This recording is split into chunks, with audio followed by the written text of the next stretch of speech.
Now, in her first comment, standing outside 10 Downing Street, the Prime Minister called this a sick and depraved attack. She also said we must all get up and go about our day as normal. And that's exactly what we've all done. This was an attack on the heart of democracy, but it was also an attack on people going about their lives, workers, parents, school children visiting from France. But the response has shown the best of who we are.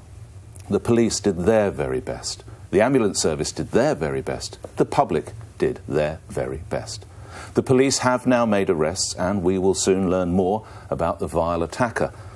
But the most important thing now is that we mourn those who have died, those who've been injured, pray for their families, and keep living our lives.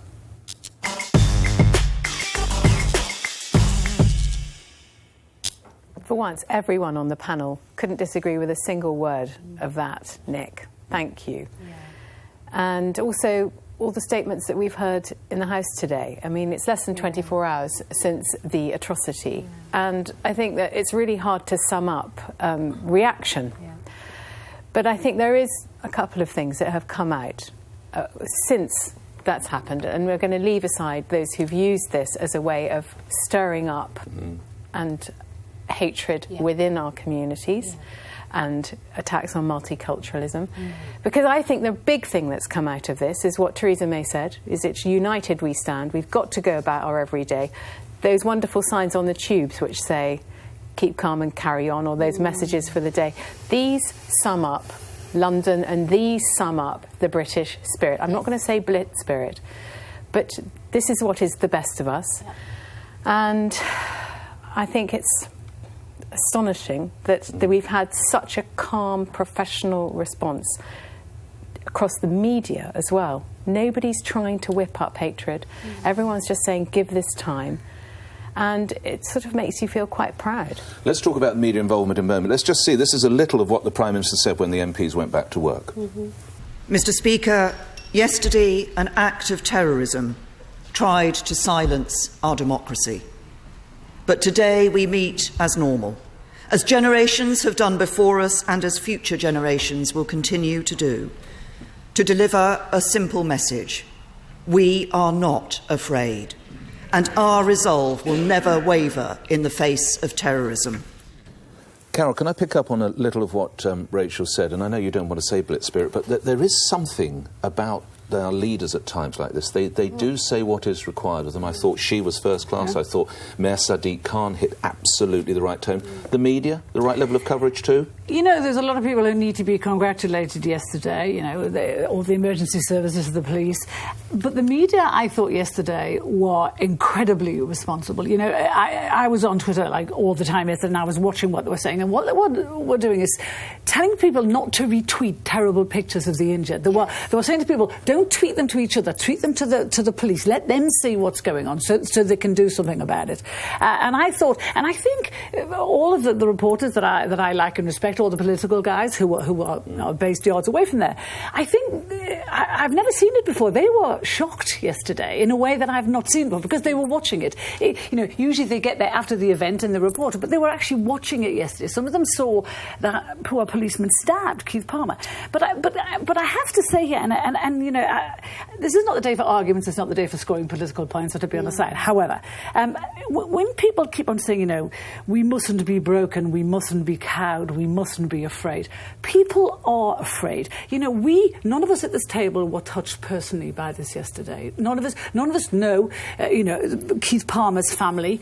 They're devastated, they're broken. Every single one of those people who are injured will be broken for the rest of their lives, physically and mentally, probably. And I think people are broken by this. People are scared, and they have every right to be scared. With what we saw on our streets yesterday, we can talk about that we know it's coming, we can say we expect it, but when it comes, it hits you in the gut. And I think people should be allowed to be scared. You know, it's all very well saying this spirit and we're not going to be broken. This will break some people. This will scare people. I want to bring Afua into this. It's worth remembering this was 13th time unlucky for the security services. Yeah. They had successfully foiled 12 attacks, so it's a very high ratio. I hear what you say, but Afua, I could see you shake. You don't think necessarily that people are cowed or fearful? No, I mean, first of all, I felt that I've never felt Theresa May to be more my leader than when she spoke, saying that we won't be afraid. This is what we stand for as a nation. We're not going to be terrorised to leave our principles and our identity as a country. And personally, that made me proud to hear her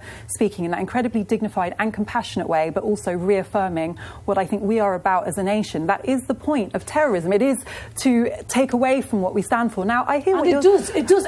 But let's, as Nick said, she has to say that. She has to try and keep the country together. She has to try and make us not afraid. But people walking across that bridge from now on are going to be afraid. Don't roll your eyes, because they will be afraid. It's probably never going to affect you. If you let me speak, I'll tell you what I'm not saying that we shouldn't be allowed to be afraid. And I think one of the important things about an event like this is that people need to be allowed to have the experiencing they're having. There are people who are completely traumatised, who are still in shock. And as you pointed out, usually the press and politicians are external actors who come into events like this to comment and legislate and debate them. This time they were some of the first victims and witnesses. MPs who see PC Keith Palmer every day. My colleagues in Westminster who were locked in the building for hours. All of the MPs who are stuck.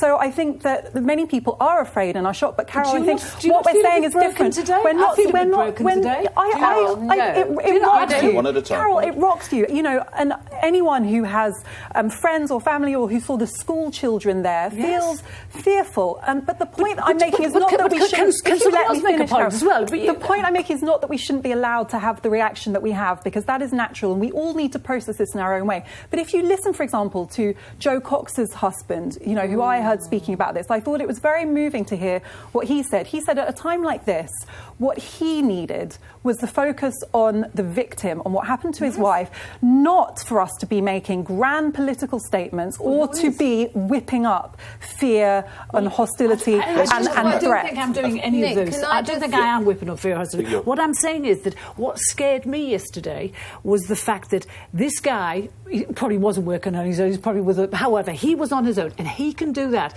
What became clear to me was someone like him can do that to this city, anywhere in this country, anytime they want. And that scares the tribe. The thing I just want to add to what you were saying, Carol, is I think what is so beautiful to see and to sort of add to what Rachel and Afua said is seeing people carry on with their everyday lives today.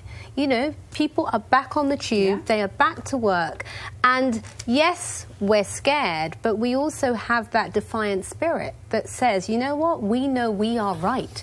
We know our way is the right way, so therefore we will not cow down to terrorism. And I think that is what has been beautiful to just witness. So I've known you for a long time. You're a robust journo. Do you feel a little broken then by that? Yeah, I do. Define. I feel a bit broken, because I think this was a defining moment for this country yesterday.